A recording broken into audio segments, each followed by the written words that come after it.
विचारों में यदि कोई व्यक्ति अपना काम पूरी ईमानदारी, पूरी मेहनत, पूरी निष्ठा, पूरी लगन के साथ करे तो यही सच्ची देशभक्ति है। जनाब, मैं नहीं मानती कि फेसबुक और व्हाट्सएप की डीपी को 3 रंगों में रंगना ही देशभक्ति है, और यदि आप कहीं के साथ में 2 बार तिरंगा हाथ में ले लेना ही देशभक्ति है। तो मैं पूछना चाहती हूँ कि फुटपाथ पर रहने वाला बच्चा ट्रैफिक की छाम में नंगे पांव जब तिरंगा बेच रहा होता है तो क्या आप उसकी देशभक्ति कहेंगे? नहीं जनाब, ये उसकी देशभक्ति नहीं बल्कि उसकी पेट की भूख की शक्ति है जो उसे ऐसे करने पर मजबूर करती है, क्योंकि वे न मस्जिद को जानते हैं न शिवालयों को जानते हैं। जो पेट के भूखे होते हैं वो सिर्फ रोटी के निवालों को जानते हैं, वो सिर्फ रोटी के निवालों को जानते हैं। अपने परिवार, अपने समाज, अपने देश के लिए समर्पण का भाव है देशभक्ति, और हर देशद्रोही के जीवन में लाने वाला तूफान है हमारी सच्ची देशभक्ति, ताकि हर देशद्रोही समझ सके अगर तू परिंदा है तो ये आसमान तेरा है, अगर तू दरिंदा है तो ये शमशान तेरा है, और भाईचारे से रहना है तो रह इस देश में, वरना ये कब्र भी तेरी है और ये कब्रिस्तान भी तेरा है।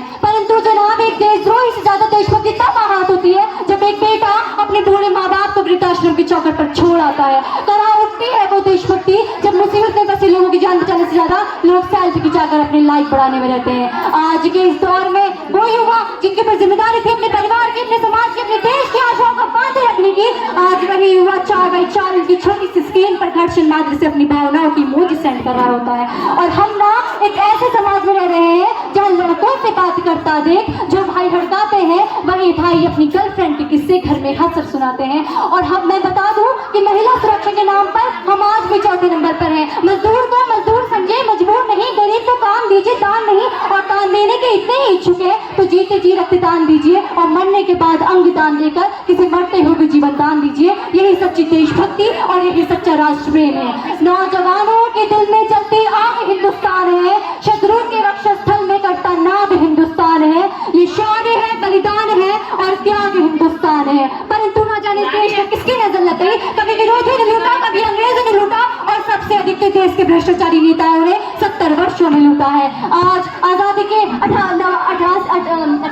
79 वर्षों पश्चात भारत में जाओ तो सामाजिक, राजनीतिक, आर्थिक, सांस्कृतिक रूप, लैंगिक संता, भ्रष्टाचार, क्षेत्रवाद, जातिवाद, लैंगिक असमानता, महिलाओं का शोषण, महिलाओं के साथ हिंसा जैसी तमाम परेशानी नजर आती है।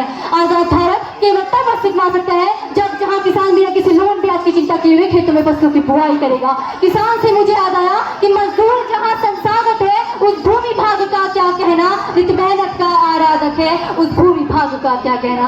आजाद भारत केवल तब अस्तित्व मा सकता है जब जहां अदालत में बैठे हुए जज साहब पूरी निष्ठा और निष्पक्षता के साथ सुनवाई करेंगे, जहां बेटी बचाओ बेटी पढ़ाओ के साथ साथ बेटे को समझा और बेटे को देश का भी बनाओ जैसे विचारधारा में महत्व दिया जाएगा, जहां एक गरीब का बच्चा मध्याह्न भोजन के लिए नहीं बल्कि ज्ञान अर्जन के लिए सरकारी विद्यालयों की चौखट पर कदम रखेगा, जहां दीनहीन गरीब से गरीब लोग यह महसूस करेंगे कि यह उनका देश है और इसके निर्माण में उनकी आवाज का भी महत्व है, जहां ऊंचे और नीचे वर्गों के बीच हुई भेदभाव नहीं होगा, विभिन्न संप्रदायों का मेलजोल होगा, शराब अस्पृश्यता जैसी नशीली चीजों को स्थान नहीं होगा, महिलाओं का संरक्षण होगा, हर छात्र का भविष्य सुरक्षित होगा, प्रत्येक नागरिक सक्रिय होगा। ऐसा होगा आजाद भारत कि जिसके बिना किसी चीज का हम सबको संतोष नहीं होगा। आज हमें आवश्यकता है 65% युवा ऊर्जा को एक दिशा देने की, एक ऐसे समाज का निर्माण करने की जो भूगोल में, खगोल में, कला में, साहित्य में, विज्ञान में, अनुसंधान में, वाणिज्य में, पर्यावरण संरक्षण में माँ भारती का सिरमौर बनकर विश्व गुरु के सिंहासन पर पुनः सिंहासन रूढ़ हो।